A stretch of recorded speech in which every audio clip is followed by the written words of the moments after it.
कबीर चरित्र बोध और इसके ये 1870 पृष्ठ पे है, 1870 पे। यहाँ देखिएगा कबीर साहब के पंथों का वृंतांत। नंबर 1 है नारायण दास का पंथ।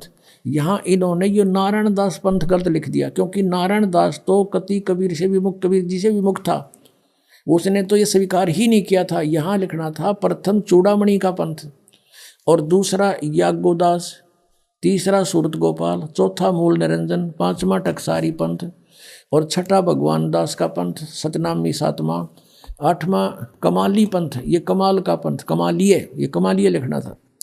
राम कबीर पंथ 9वां, परमधाम की वाणी 10वां, और 11वां जीवा पंथ, और 12वां गरीबदास पंथ।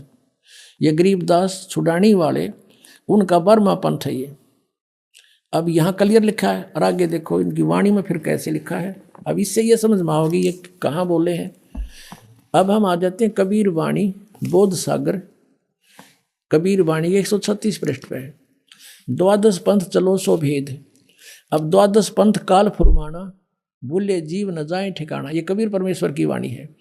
और ताते आगम कह हम व्याख्या, हमने भविष्य की बात बता दी तेरे को धर्मदास। और वंश हमारा, ये प्रथम लिखना था, प्रथम हमारा चूड़ामणि शाखा, ये चूड़ामणि है प्रथम शाखा हमारी।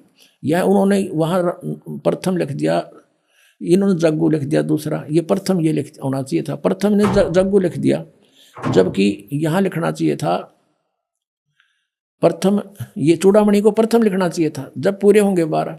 फिर भी हम इनकी जो अज्ञानता इन्होंने की है स्पष्ट है। ताते आगम कह हम राख्या, वंश हमारा चूड़ामणि शाखा, ये प्रथम समझो। अब प्रथम जागू जैसे आपने देखा था यहाँ पर, क्योंकि ये पैरेलल चलेगा जब समझ में आवेगी, बहुत उलझावा है। प्रथम नारायण दास लिखा है ना, यहाँ लिखना था ये चूड़ामणि, और दूसरा जागू दास जागू, और तीसरा सूरत गोपाल, चौथा मूल निरंजन, टकसार का पंथ। अब ये याद रह जाएंगे आपके, दोबारा फिर दिखाऊंगा यहाँ पर। अब हम कबीर वाणी कबीर बोध सागर में आ गए 136 पृष्ठ पे। ये प्रथम जागू लिख दिया इन्होंने, ये दूसरा जागू होना चाहिए था, और तीसरा सूरत गोपाल मूल निरंजन की, वही नो के नो वहाँ क्लियर लिखा हुआ टकसार का भेद, ये बीजक पंथ जीवा का पंथ बोले इसने। फिर है छठवां है सतनामी, फिर राम कबीर पंथ, ये ज्ञानी पंथ 10वां, और 11वां ये भेद परम धाम की वाणी, ये परम धाम की वाणी जो पंथ है ये 10वां है, 10वां है, ये 11वां, ये 10वां लिखा। अब 12वां संवत 1775 हुई, ये मिसप्रिंट हो रहा है यहाँ पर, संवत 1775 है, नहीं है 74 होना चाहिए। संवत 1774 में गरीबदास जी का जन्म है, और ये 12वां पंथ गरीबदास पंथ है। संवत 1774 और सन 1717 में गरीबदास जी का जन्म हुआ था। और ता दिन प्रेम प्रगटे जग सोई, यानी गरीबदास जी के बाद कबीर साहब की फिर से महिमा हुई थोड़ी थोड़ी। आगे देखा, आज्ञा रहे ब्रह्म बोध लावे, कोली चमार सब के घर खावे, साख हमारी लेस जीव समझावे, असंख्यों जन्म ठोर नहीं पावे। ये 12वें पंथ प्रगट है वाणी, ये 12वें पंथ के विषय में बता रहे हैं कि मेरी महिमा की वाणी प्रगट फेर होएगी। 12वें पंथ 12वां पंथ है गरीबदास पंथ। फिर देख लीजिए, ये है कबीर चरित्र बोध में, और 1870 पे कबीर साहब के 12 पंथों का ये 12वां पंथ गरीबदास पंथ है। अब 12वें पंथ का हम फिर आगे यहाँ पर 136-37 पर बोध सागर में और कबीर वाणी चैप्टर पे 12वें पंथ प्रगट हुआ वाणी, हवे होता ही हो। 12वें पंथ प्रगट हुआ वाणी और शब्द हमारे का निर्णय ठानी। गरीबदास जी के द्वारा मेरी महिमा की वाणी, मेरी यथार्थ ज्ञान फिर से प्रकट करवाऊंगा। परमेश्वर कबीर जी ने गरीबदास जी में सारा ज्ञान फीड कर दिया, उन्होंने फिर बोला और लिपिबद्ध किया गया। अब कहते हैं 12वें पंथ प्रगट हुआ वाणी, शब्द हमारे की निर्णय ठानी। हमारी वाणी को समझने की चेष्टा करेंगे गरीबदासी पंथ वाले, लेकिन समझ नहीं सकेंगे। अस्थिर घर का मर्म ना पावे, ये 12 पंथ हम ही को ध्यावे। अब गरीबदास पंथ तक भी परमात्मा ने बैन लगा दिया कि ये पार नहीं हो सकते। फिर कहते हैं 12वें पंथ हम ही चल आवे। गरीबदास वाले पंथ में कहते आगे चल के हम ही आवेंगे और सब पंथ मिटा एक ही पंथ चलावें। क्लियर हो गया कि 12वें पंथ में मेरी महिमा की वाणी प्रकट होगी। जो थोड़ी बहुत गड़बड़ कर गए हैं वो फिर सुचारू करवा दूंगा। और 12वें पंथ में हम ही आवेंगे। अब परमात्मा नहीं आए तो इस दास को भेज दिया अपने को, लेकिन शक्ति उन्हीं की काम कर रही है। और सब पंथ मिटा, एक ही पंथ चलावें। अब देख लेना कुछ दिनों में इस विश्व में एक ही पंथ रहेगा, एक ही भक्ति का मार्ग रहेगा। अब फिर क्या कहते हैं कि प्रथम चरण कलयुग निराणा, तब मगर मांडो मैदाना। धर्मराय से मांडो बाजी, तब धर बोधो पंडित काजी। अब कहते हैं प्रथम चरण जो होगा, 3 चरण बताए हैं, एक प्रथम, एक लास्ट और ये मध्य का। तो प्रथम कलयुग में वहां से शुरू हुआ, परमात्मा मगर से सह शरीर गए थे, लाखों लोगों के व्यक्तियों की उपस्थिति में, ये प्रथम चरण था। अब यहां से समझ में आओगी कि 12वें पंथ में मेरी वाणी प्रकट होगी, सही ज्ञान उससे मिलेगा। अब यहां कहते 5505 तब ये शब्द होगा साचा। कहते 5505 वर्ष जब कलयुग बीत जाएगा, तब ये मेरी बात सच्ची होगी जो आज मैं बता रहा हूं तेरे को, कि हम प्रकट होंगे, सब ज्ञान सब पंथों को मिटा के एक पंथ चला देंगे। धर्मदास मोरी लाख दुहाई, ये मूल शब्द बार ना जाई, ये बार है। और पवित्र ज्ञान तुम जग में भाखो, मूल ज्ञान तुम गुप्त रखो, मूल ज्ञान जो बाहर पढ़ी, ये बिचली पीढ़ी वंश हंस नहीं तरही। 33 अरब ज्ञान हम बाख्या, और मूल ज्ञान हमने गुप्त ही रखा। गोय माने गुप्त। मूल ज्ञान तुम तब तक छिपाई, जब लग 12 पंथ बिटाई। अब ये 12 पंथों का नाश हो जाएगा, क्योंकि उनके पास भक्ति का कुछ नहीं, उनकी विधि का पता। अब सच्चाई अब हम प्रकट करेंगे। अब यहाँ देखिएगा, ये कबीर बोध कबीर वाणी हम पढ़ रहे हैं, इसमें और कंसेप्ट क्लियर कर दिया। 134 पृष्ठ पे यहाँ लिखा है कि वंश प्रकार, प्रथम वंश उत्तम, ये चूड़ामणि जी हैं, ये प्रथम वंश तो उत्तम, दूसरा वंश अहंकारी वो जागू, और तीसरा वंश प्रचंड, चौथा वंश बिरहे, 5वां वंश यह निंद्रा, और 6ठा वंश उदास, 7वां वंश ज्ञान चतुराई, और 8वां वंश 12 पंथ विरोध, 9वां पंथ वंश पूजा, और 10वें वंश प्रकाश, 11वें वंश प्रगट पसारा, और 12वें वंश हवे प्रगट उजियारा। 12वें में गरीबदास जी 12वां पंथ हो गए। इनके द्वारा मेरी वाणी का 12वें वंश प्रगट हुए उजियारा। मेरी वाणी का यानी मेरी महिमा फिर से कुछ उजागर होएगी, और 13वें वंश मिटे सकल अंधियारा। ये दास 13वां वंश है उस परम पिता का। कहते हैं सारा अंधेरा मिट जाएगा, ईसा ज्ञान देगा, वो सब तरह से सेट कर देगा। 13वें वंश मिटे सकल अंधियारा, एती दगा काल की समाई, तत्बिंदु की टेक रह जाई। ये काल का इतनी दगा होगी, फिर भी तत्व ज्ञान कहीं ना कहीं सदग्रंथों में छुपा ही रह जाएगा। अब आपको जिसलिए सारा कुछ प्रकरण दिया है, जैसे आप जी ने ऋग्वेद मंडल नंबर 9 सूक्त नंबर 1 मंत्र 8-9 में स्पष्ट देख लिया कि उस परमेश्वर को उग्र गतियां प्रेरणा करती हैं, और वो परमात्मा एक सुंदर शरीर को प्राप्त होता है, भासमान शरीर को, और उसके 3 प्रकार का शरीर होता है। और जब उन 3 प्रकार के शरीरों में जो लीला करता है, उनमें से एक में शिशु रूप धारण करके आता है, तब कुंवारी गाय से दूध पीता है। अब जैसा कबीर सागर में लिखा था, तो वहां इसमें करेक्शन करने वालों ने उन्होंने सोचा कि रामानंद से ही जोड़ दिया कि उसने न्यू बता दी तुम कुंवारी गाय का दूध पिएगा, और आगे लिखा वो दूध, वो फिर दूध चला गया, वो दूध का प्रकरण काट दिया इन्होंने। फिर भी मालिक की दया से वो 2 पंक्ति रहेगी। अब गरीबदास जी ने वो निर्णय किया है क्या, अब पढ़ के सुनाते हैं आपको। अब परमात्मा ने जो बताया कि मेरी वाणी प्रकट होएगी 12वें पंथ में, गरीबदास वाले पंथ में, लेकिन गरीबदास जी की वाणी को भी गरीबदास के पंथ वाले और उससे पहले वाले कोई नहीं समझ सकेगा। ये मेरी वाणी का निर्णय करने की चेष्टा करेंगे, पर इनको ज्ञान नहीं होगा। और ये 12 पंथ हम ही को जावे, अस्थिर घर का मरम नहीं पावे, असंग जन्म ये ठोर नहीं पावे।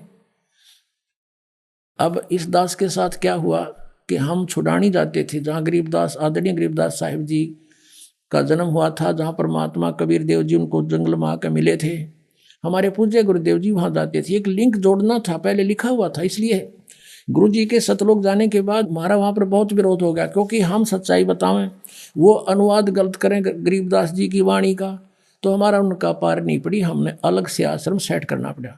फिर वो इतने विरोधी हो गए कि हमारे साथ हमारी पता नहीं कितनी उन्होंने अफवाहें फैलानी शुरू कर दी, वो गुंडा है, बदमाश है, झूठा है, यूँ है।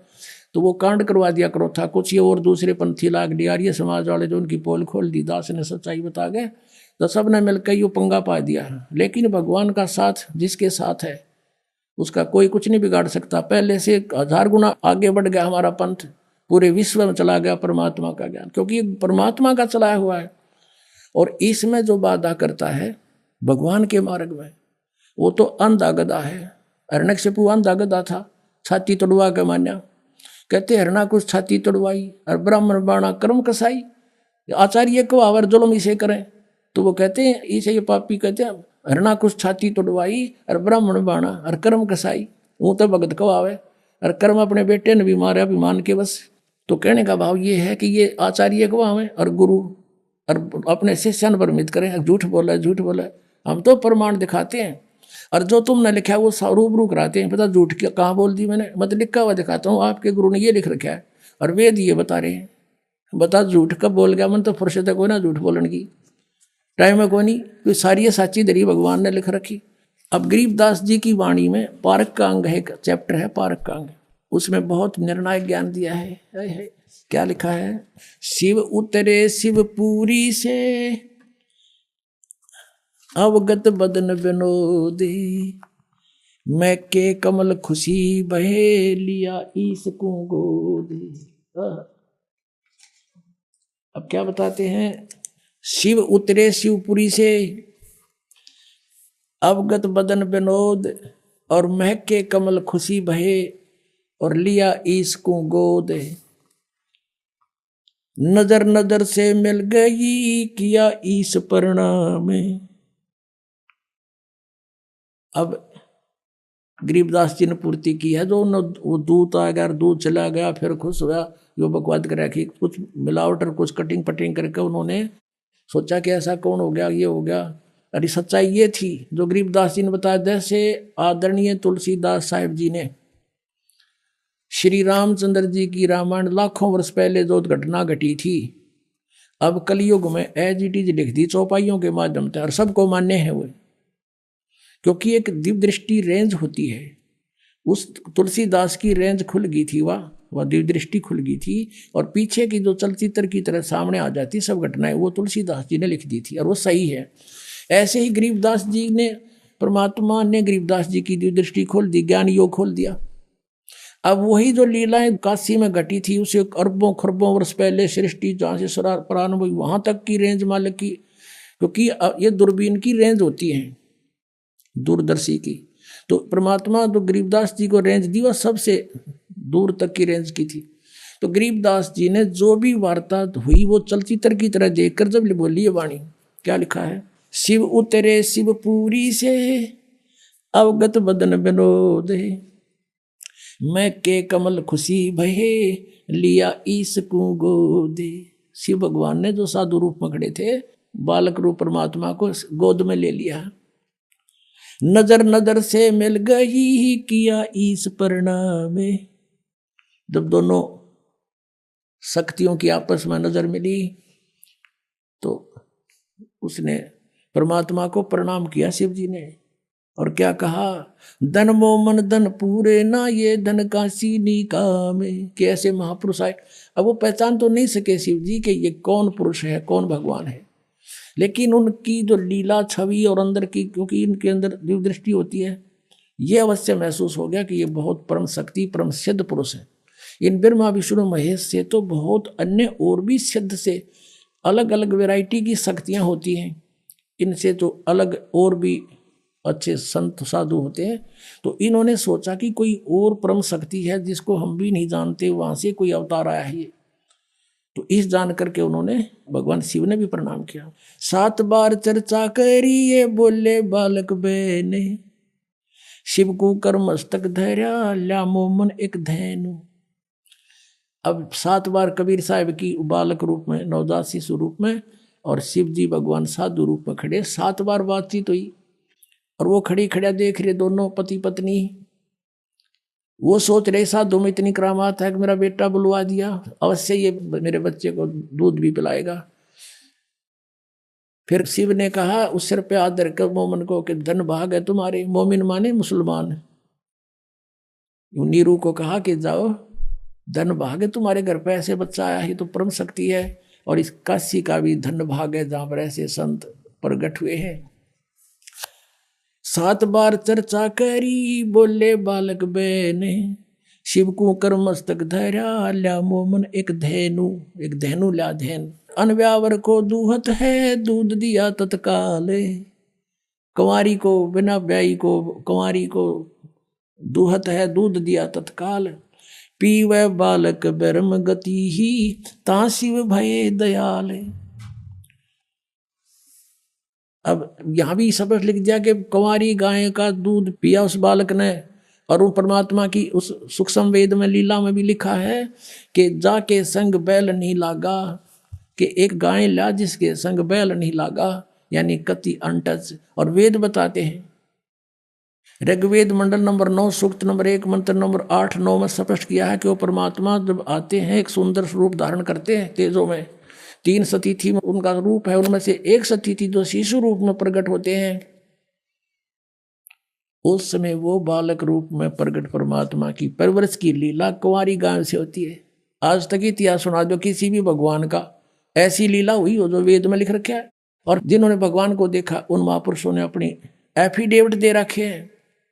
हम सुल्तानी नानक तारे दादू को उपदेश दिया, जात दुलाहा भेद न पाया, ये काशी महे कबीर हुआ। बोलो सतगुरुदेव की जय हो।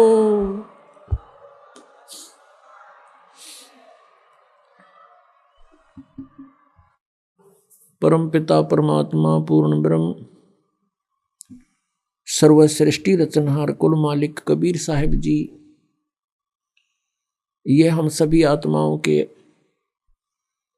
पिता हैं, ये परमात्मा हैं।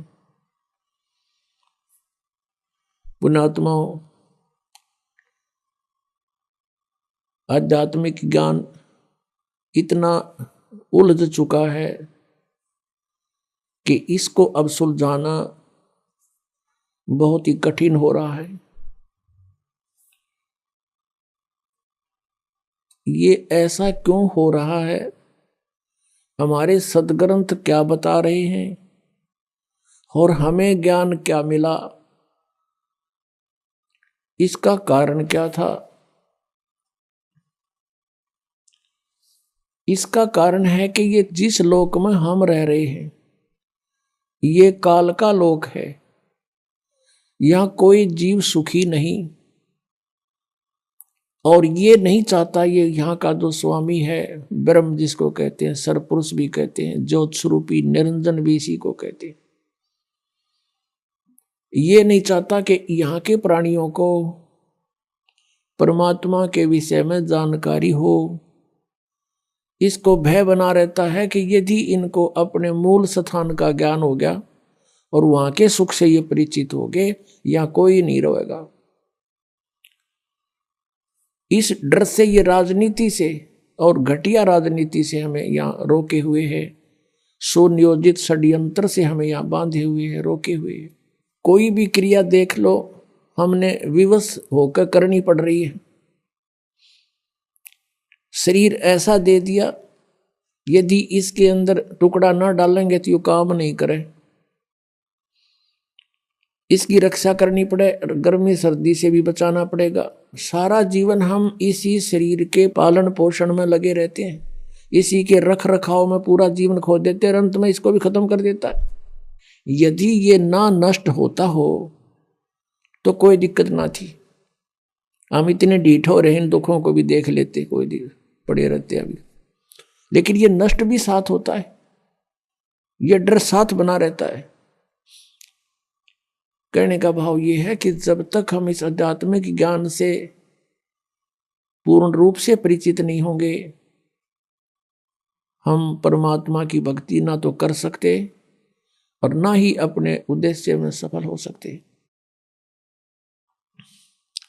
तो इसके लिए हमने उस परमात्मा को पहचानना है। जैसे आज सुबह के सत्संग में आपको सुनाया था कि पूर्ण परमात्मा परम अक्षर ब्रह्म वो स्वयं ही सतलोक से चलकर आता है और अपनी प्यारी आत्माओं को, अच्छी आत्माओं को मिलते हैं, उनको तत्व ज्ञान से परिचित कराते हैं। परमात्मा ऊपर सतलोक में रहते हैं, तीसरे मुक्ति धाम में विराजमान है। अपनात्मा ये चारों वेद प्रत्येक प्राणी के हृदय में समाये हुए हैं, जो विशेषकर हिंदू समाज से संबंधित है। और सभी ये कहा करते हैं कि वेद तो एक सत्य ज्ञान है, वेदों में जो लिखा वो फाइनल है, सत्य है। इसके साथ साथ पवित्र चारों वेदों के साथ साथ पवित्र श्रीमद् भगवत गीता जी और साथ में पवित्र 18 पुराणों को पवित्र हिंदू समाज एक बहुत आदर की दृष्टि से देखता है और इनको सत्य ज्ञान युक्त मानता है, इसको सत्य ज्ञान युक्त मानता है। लेकिन इन ग्रंथों में थोड़ा सा अंतर है। पवित्र चारों वेद और पवित्र श्रीमद् भगवत गीता, ये दोनों का मिलता जुलता ज्ञान है, ये गॉड गिवन है। और पुराणों का जो ज्ञान है वो ब्रह्मा जी का दिया हुआ है,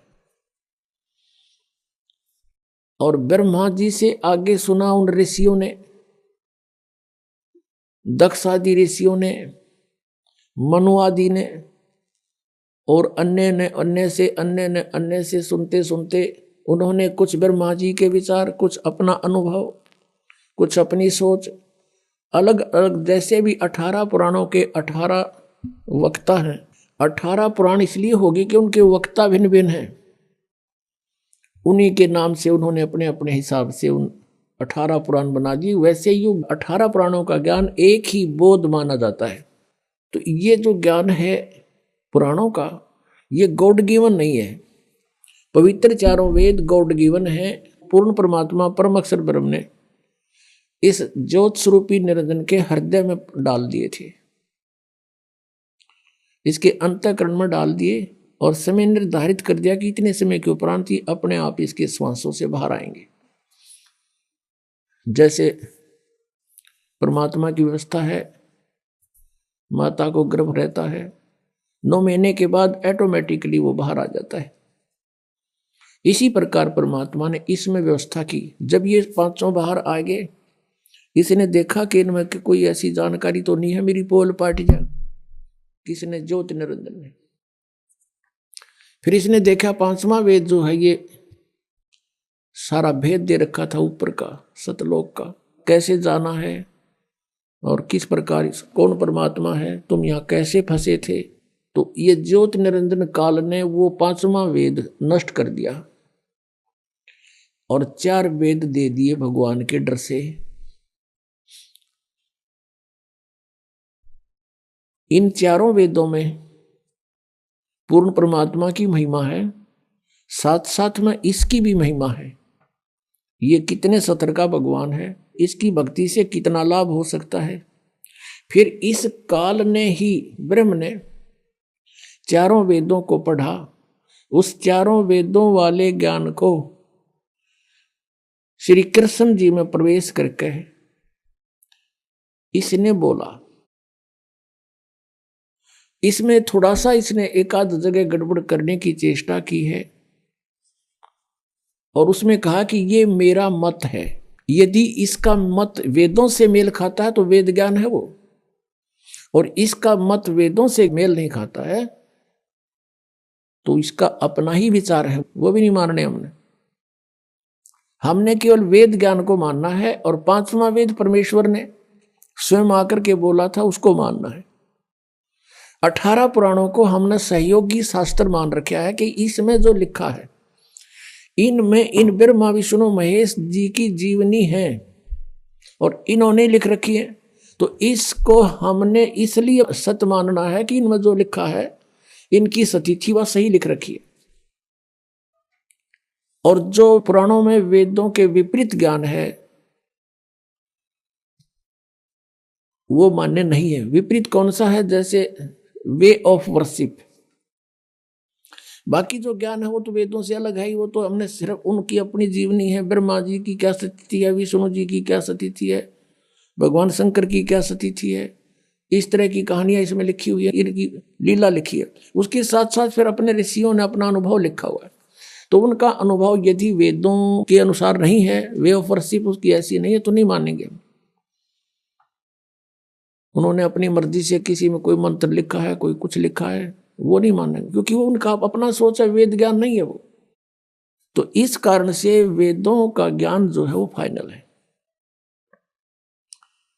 और पुराणों का ज्ञान भी हम केवल इसलिए मानते हैं कि जो ब्रह्मा विष्णु महेश को अजरो अमर कहा करते थे, सर्वेश्वर कहते थे, कालज्य और मृत्युंजय कहते थे, और वो यही कहा करते थे कि शिव पुराण में ऐसा लिखा है, विष्णु पुराण में ऐसा लिखा है, और मार्कंडेय पुराण में ऐसा लिखा है, ब्रह्मा पुराण में ऐसा लिखा है। आज हमने उन पुराणों में जो पढ़ा वो ब्रह्मा विष्णु महेश की स्थिति जैसा वो बताते थे उसके विपरीत है, और पुराण वही है। तो हमने पवित्र वेदों में ये जानना है कि उन वेदों में क्या लिखा है, क्योंकि वेद परमात्मा की ही महिमा से परिपूर्ण है। और उन वेदों ने हमें क्या बताने की चेष्टा की है? हमने उन पवित्र सदग्रंथों से ये जानना है कि भगवान कैसा है और कौन है, कहाँ रहता है, उसको कैसे पाया जाता है, हम यहाँ किस लिए दुखी हो रहे हैं, हम यहाँ क्यों भटक रहे हैं। ऋषि महर्षि भी चले गए यहाँ जख मार के, उनको भी रास्ता नहीं मिला, ये कारण क्या है? परमात्मा ने कहा कि 9 मन सूत उलझिया, ये ऋषि रहे जखमार, और सतगुरु ऐसा सुलझा दे, उलझे ना दूजी बार। परमेश्वर ने कहा कबीर साहब ने कि ये 9 मन सूत उलझा दिया इन अज्ञानियों ने, और साथ में इस काल ने, ब्रह्म ने। पुण्यात्माओं, परमात्मा कपड़ा बुनते थे, जुलाहा थे, जुलाहे की भूमिका कर रहे थे, और 1 किलो सूत शेर का करते, पहले एक शेर 1 किलोग्राम सूत यदि उलझ जा सारा दिन ना सुलझे, क्योंकि जब उसने टूट गया तो गांठ पड़ेगी, गांठ पड़ेगी तो कपड़ा साफ बना नहीं, और कपड़ा सही नहीं बना तो बुनाई मिले नहीं, तो जुलाहे को फेंक देंगे ठाका कि इसमें 20 गांठ लगा दी तूने। तो परमात्मा कहते हैं कि एक शेर 1 किलोग्राम सूत को सुलझाने में सारा दिन लगाना पड़ता है। तो ऐसे ये आध्यात्मिक ज्ञान रूपी सूत 9 मन उलझा दिया इन्होंने। कोई कुछ ज्ञान बताता है, कोई कुछ साधना बताता है। जैसे श्रीमद् भगवत गीता अध्याय नंबर 4 के और श्लोक नंबर 25 से लेकर 31 तक यही बताने की चेष्टा की गई है कि कोई ऐसी साधना करता है, कोई ऐसी साधना करता है, कोई ऊपर को पैर करके योगासन करता है, कोई देवताओं की पूजा करता है, और कोई स्वाध्याय करता है, कोई तीक्ष्ण अहिंसावादी व्रत रखता है, जैसे मुंह पर पट्टी बांध के नंगे पैरों घूमना। और ये सभी अपनी अपनी साधनाओं को पापनाशक जानते हैं। फिर तुरंत कहा है चौथे अध्याय के 32वें श्लोक में कि इस प्रकार की बहुत विस्तार के साथ यज्ञ यानी धार्मिक अनुष्ठानों की जानकारी सच्चिदानंद घन ब्रह्म की वाणी में उस परम अक्षर ब्रह्म ने जो स्वयं आकर के अपने मुख से जो वाणी बोली है वो 5वां वेद है। जिस वेद को काल भगवान ने नष्ट कर दिया था उसकी पूर्ति करने के लिए स्वयं परमेश्वर ने आना पड़ा, और उस ज्ञान को ऐसे तरीके से बोल के लिखवा दिया कि ये विद्वान पुरुष जो एजुकेटेड मानते थे संस्कृत के ज्ञाता, वो इन्हों सोचे ये तो ऊट पटांग बकवाद कर रखी है, इसमें कुछ को नहीं तो इसने भी नाश करा देते ये। तो परमात्मा ने ऐसे गुप्त ढंग से, ऐसी वाणी से, सिंपल सी ऐसे लोकल सी भाषा बोल कर पूरा माल भर दिया, उसमें पूरा ज्ञान ठोक दिया। और फिर अपने प्यारी आत्मा से बता दिया कि अभी इसको डिस्क्लोज ना करना। जिनके समझ में आई बात, जिनको परमात्मा मिले, सचखंड दिखाया, वापस छोड़ा, उनसे प्रतिज्ञा करवा दी थी कि धर्मदास तो लाख दुहाई, ये मूल ज्ञान अभी की तो बाहर ना जाई। मूल ज्ञान बाहर जो पढ़ी, ये बिचली पीढ़ी हंस नहीं तरही। अगर ये ज्ञान आज से 600 वर्ष पहले डिस्क्लोज हो जाता तो ये नकली संत पंथ ये डंडोरा पीटते मिलते और यही मंत्र देते मिलते। ये अधिकारी थे नहीं उस नाम के देने के, तो डुप्लीकेट पासपोर्ट से भी विदेश नहीं जाया जा सकता। तो ऐसी बात बिगड़ जाती। तो परमात्मा इस भक्ति को इस कलयुग तक लाए हैं। कहते 100 छल सीदर मैं करूं अपने जन के काज। हमारे लिए उन्होंने 100 छल सीदर करने पड़े और उस तत्व ज्ञान को आज बीचली पीढ़ी में लाकर अब डिस्क्लोज करवाया इस दास के द्वारा। इसलिए परमात्मा ने कहा कि धर्मदास तो लाख दुहाई, ये मूल ज्ञान, ये है मूल ज्ञान। और फिर परमात्मा ने एक वाणी और कही है कि 33 अरब ज्ञान हम व्याख्या और मूल ज्ञान गुप्त ही रख्या। 33 अरब वाणी बोल दी हमने इस कबीर सागर में और कबीर साखियों में, दोहालियों में, लेकिन ये मूल ज्ञान जो था अब भी हमने गुप्त रखा हुआ था। और अब ये इस दास के माध्यम से सार्वजनिक करवा दिया भगवान ने, क्योंकि अब ये सभी पंथ नष्ट होंगे, इनका अस्तित्व खत्म हो जाएगा कुछ दिनों में। क्योंकि इस बुद्धिमान जनता है, अपने भले बुरे को खूब समझते हैं ये, लेकिन अभी तक इनका न्यूना जच्ची है कि ये हमारे जो गुरु हैं ये कति नकली हैं। और उनका उस समय यकीन होगा जब इस दास के ज्ञान को अच्छी तरह समझेंगे और सदग्रंथों से मेल कर लेंगे, फिर उन नकलियां न छोड़कर आप आ जाएंगे। कुछ एक ऐसे व्यक्ति होते हैं जो ना कहे किसी की कहे की माने, और गुरुजी ने जो कह दिया बस ठीक से। उसके बारे में परमात्मा कहते हैं कि चातुर प्राणी चोर है और मूड मुग्ध है ठोठ, संतों के निकाम के इन दे गड़जोट। इतने प्रमाण देख के और जो व्यक्ति नहीं मान रहा कि ये संत नहीं है, कहते फिर वो तो मूड है, मुग्ध मूड ठोठ, फिर वो हमारे काम के नहीं है, वो वहीं पड़े रहे उन्ना दो रहे। एक भक्त कह रहा था जी ये आमत है सारे जितने दूसरे पंथा दौरा बैठे हैं। उसने एक उदाहरण दिया कि जैसे बाई बस ट्रेवल कर रहे हैं और रास्ते में कई बार बस खराब हो जाती है, तो कुछ तो बुद्धिमान से जब आइडिया ला लें कि यह खराब होगी, झटकम पटकम होने लाग रही है, जब रुक जा और साथ में दूसरी बस आ जाती है, तुरंत उतर कर चढ़ जाते हैं, वो ना देखते कदे किराया दोबारा देना पड़े। कुछ ऐसे होते हैं कि कंडक्टर ड्राइवर ने कह दे भाई गाड़ी खराब होगी, वो उतर के फिर दूसरी में बैठे। और उन्होंने कहता कुछ ऐसे होते हैं फिर भी बैठे रहे कंडक्टर ड्राइवर के कहे पाछे भी, वह जब उतरेंगे जब कंडक्टर ड्राइवर भी दूसरी बस में चढ़ लेंगे, वह जब उतरा करेंगे सचमुच ये भी ना रहे। तो कुछ ऐसे हैं जब इनके गुरुजी या तो यहाँ तो पलायन कर जाएंगे, क्योंकि जनता इनको जीण नहीं देगी। यहाँ पर इनका अनमोल जीवन बर्बाद कर रखा, एक सांस की कीमत है। परमात्मा कहते कहता हूं कई जात हूं कहूं बजा के ढोल, और ये श्वास जो खाली जात है ये 3 लोग का मोल। एक श्वास की इतनी कीमत और मनुष्य जीवन के कितने जीवन सांस बर्बाद कर दिए, क्योंकि श्वासों से जीवन है जीव का, और ये कितने बर्बाद हो गए सत भक्ति ना करने से। तो वो जो उनके कति श्रद्धालु गणे हैं बिना ज्ञान के, वो जब आओगे यहाँ पर जब वो भी हाथ खड़ा कर देंगे हमारे पल्ला ना कुछ, तो ये भी पुण्यात्मा होगा कोई ऐसा कह देता है। वैसे यहाँ बहुत से ऐसे महंत हैं जो बहुत से शिष्य बनाए हुए थे, उनके शिष्यों ने उनसे संपर्क साधा इस ज्ञान से परिचित होकर के, और कहा जी देखो आप भी भगवान के लिए निकले हो और हम भी भगवान के लिए ही आपके अनुयायी बने। यदि ये ज्ञान गलत है तो हमें क्लियर करके बता दो। अगर ये रामपाल ज्ञान गलत बोल रहा है तो हमें बताओ, ये प्रमाण दे रखे, और नहीं तो फिर आप भी आओ।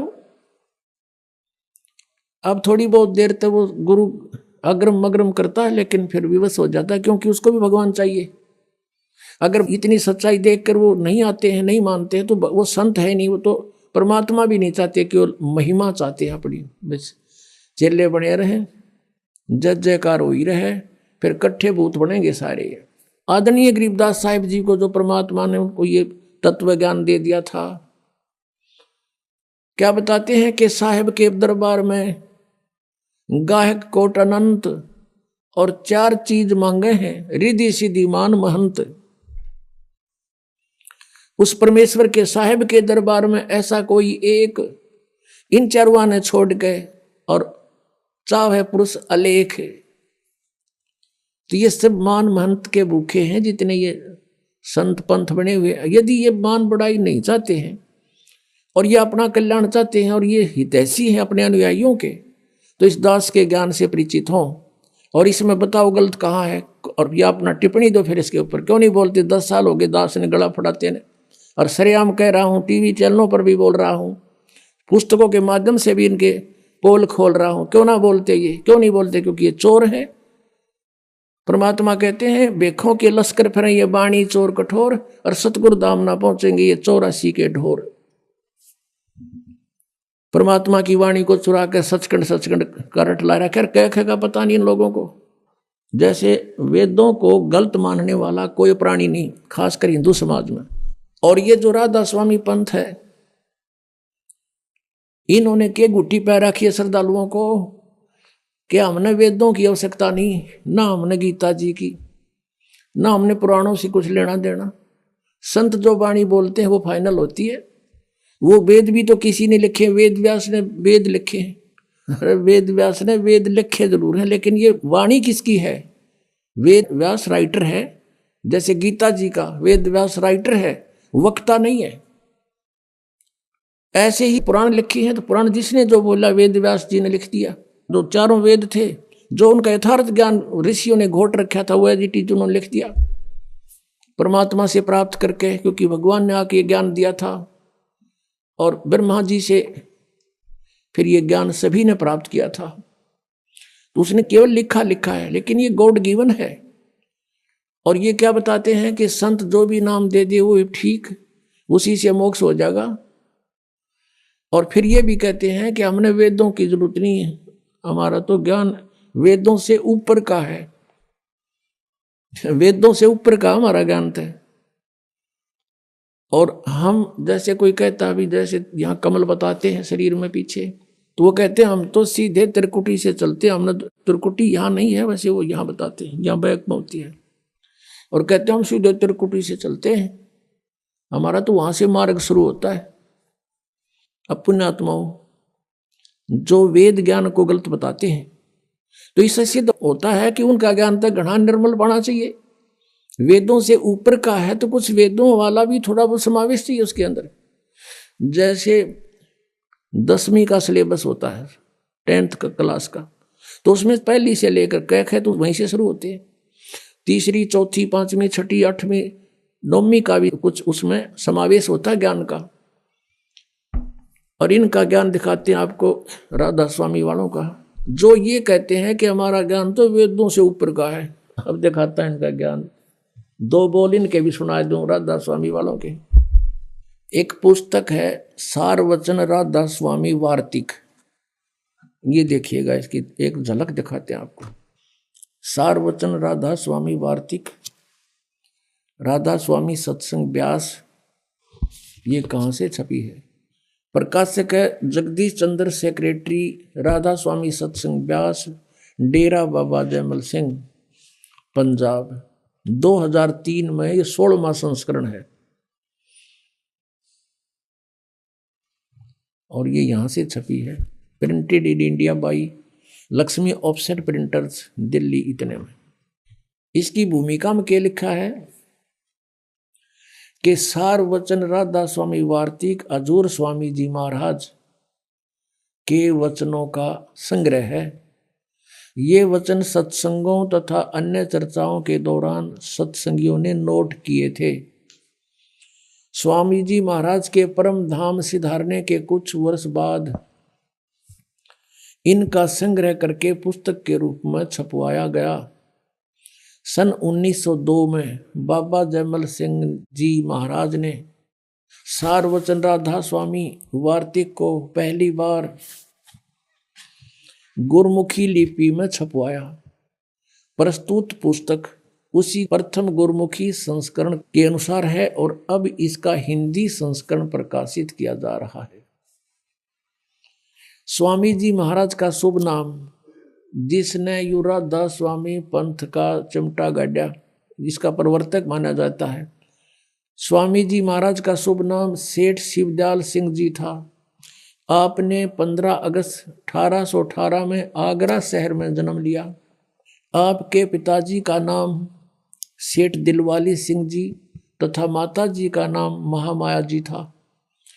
आपके पूर्वज पंजाब के रहने वाले थे तथा घर में गुरु ग्रंथ साहिब का पाठ किया जाता था। आपके माता पिता हाथरस के प्रसिद्ध संत तुलसी साहिब के भगत थे। स्वामी जी महाराज ने भी तुलसी साहिब की काफी संगत की थी। बचपन से ही स्वामी जी महाराज का रुझान अध्यात्म की ओर था। आपने एक कमरे में बैठकर 17 वर्ष सुरत शब्द योग का अभ्यास किया और सन 1861 में बसंत पंचमी के दिन खुले तौर पर आम सत्संग और सुरत शब्द योग का उपदेश शुरू कर दिया। पुण्यात्माओं, अब ये शिवदयाल जी तो थे सन 1818 में जन्मे आगरा में, और इन्होंने 17 वर्ष तक एक बंद कोठड़ी में बैठ के और हठ योग किया।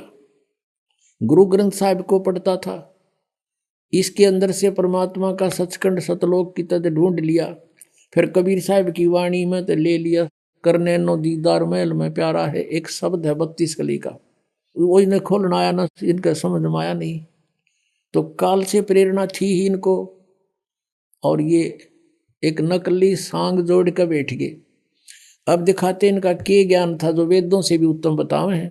और इस पुस्तक के अंदर जो लिखा है, ये कहा गया है कि ये हजूर स्वामी जी महाराज शिवदयाल जी फाउंडर ऑफ राधा स्वामी, और इसी राधा स्वामी से सच्चा सौदा सरसा, वही ज्ञान वहीं से उपदेश प्राप्त है उनको।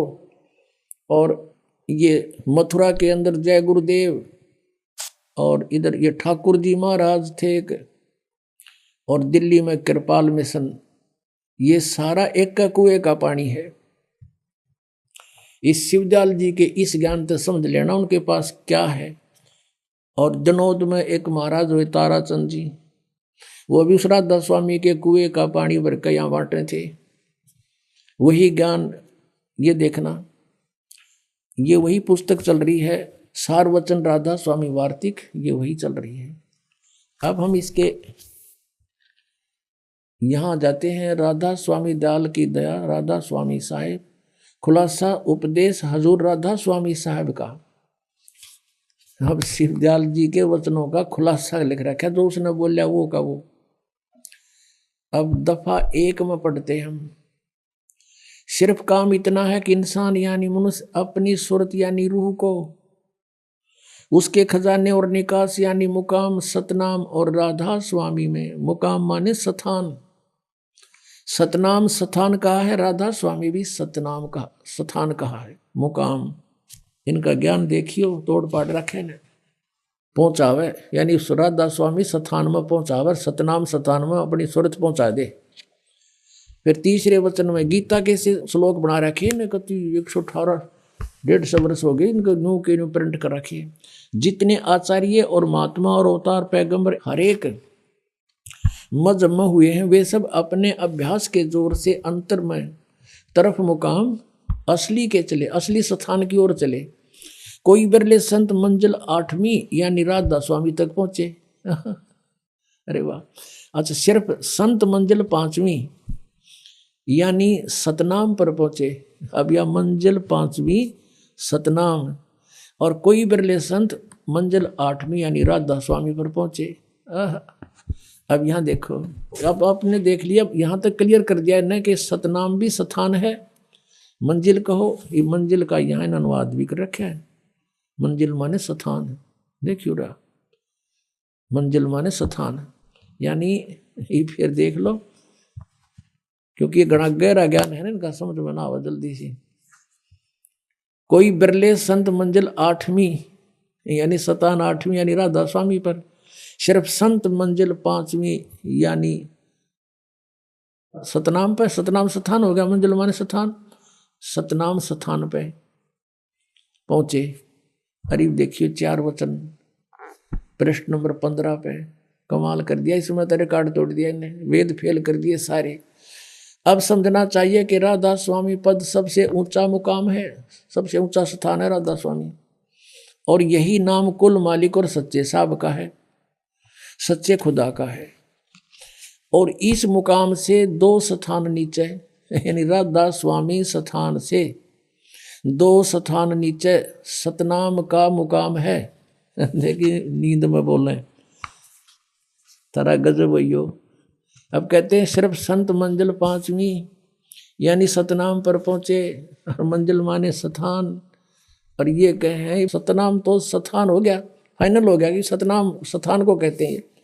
ये भी कहते हैं इस मुकाम से 2 स्थान नीचे, और मुकाम भी स्थान हो से, अब सतनाम भूल जाओ हम, इस 2 स्थान नीचे स्थान का स्थान है, ये वेद से गूढ़ ज्ञान है इनका, स्थान का स्थान है। और इस सतनाम को फिर कैसे डिफाइन किया, देखना परिभाषा कैसी बताइए। सतनाम का मुकाम है जिसको, इस सतनाम को संतों ने सतलोक सचखंड, सतनाम को सतलोक भी कहा है, सचखंड भी सतनाम को कहा है, और सार शब्द भी सतनाम को, सत शब्द भी सतनाम को, और सतनाम भी सतनाम को, और सतपुरुष भी सतनाम को। जय हो राधा स्वामी आलो। ये इनका वेदों से भी ऊपर टॉप मोस्ट ज्ञान है। इन कह का नहीं पता सतनाम खान का है कि पीण का है कि तो कोई स्थान है या नाम है। और दिखाता हूँ थोड़ा, और इनकी कति अच्छी हिंदी हो जाएगी। अब एक पुस्तक है संत मत प्रकाश भाग 3, ये 5 भाग हैं इनके संत मत प्रकाश के, और श्री सावण सिंह जी इनके राइटर हैं, यानी उनके सत्संगों का संग्रह है, इसमें वक्ता है। और श्री सावन सिंह जी जो हैं वो बाबा जयमल सिंह जी के उत्तराधिकारी थे तुरंत, और सावन सिंह जी के शिष्य थे ये कृपाल सिंह, जिन्होंने दिल्ली में अपना अलग मिशन बना लिया, और उन्हीं के शिष्य थे सच्चा सौदा सिरसा में, जिन्होंने अलग स्थान बना लिया, सावन सिंह जी के थे। खेमामल नाम था उनका, बलोचिस्तान के रहने वाले थे, और फिर उनको शाह मस्ताना कहने लगे, और उन्होंने वहाँ अपना अलग से डेरा जमा लिया। ये उन्हीं का ज्ञान है इकट्ठा ही सबका। और अब आपको दिखाते हैं उस बाबा सावन सिंह जी के विचार थे, तो फिर अंडरस्टूड है कि सच्चा सौदा के होंगे, ये देखना। और शिवदयाल जी के हो गए, फिर कहना है कि ये है संत मत प्रकाश भाग 3, ये है संत मत प्रकाश भाग 3, और ये है बाबा सावन सिंह जी, महाराज सावन सिंह जी। संत मत प्रकाश भाग 3 हजूर महाराज सावन सिंह जी के सत्संगों का संग्रह, राधा स्वामी सत्संग व्यास से ये छपा है। प्रकाशक हैं जगदीश चंद्र सेठी, सेक्रेटरी राधा स्वामी सत्संग व्यास, डेरा बाबा जयमल सिंह, पंजाब, और ये यहाँ से छपी है। Printed in India by Gopsons papers limited. अब इसमें दिखाते हैं आपको, 102 पृष्ठ पे लिखा है, इसके 102 पृष्ठ पे संत मत भाग 3 यहाँ लिखा है, इसने इस सतपुरुष सतनाम कहाई, सतलोक निज पाया आई। इसका डिफाइन किया इसने इस सेंटेंस का। सचखंड या सतनाम चौथा लोक है, जागे ना, सचखंड या सतनाम चौथा लोक है और सभी के अंदर है, आपके अंदर है ये सचखंड सतनाम। और अगर यह सतगुरु से राह लेकर मेहनत करके अंदर पर्दा खोल ले तो सचखंड पहुंचा जा सकता है।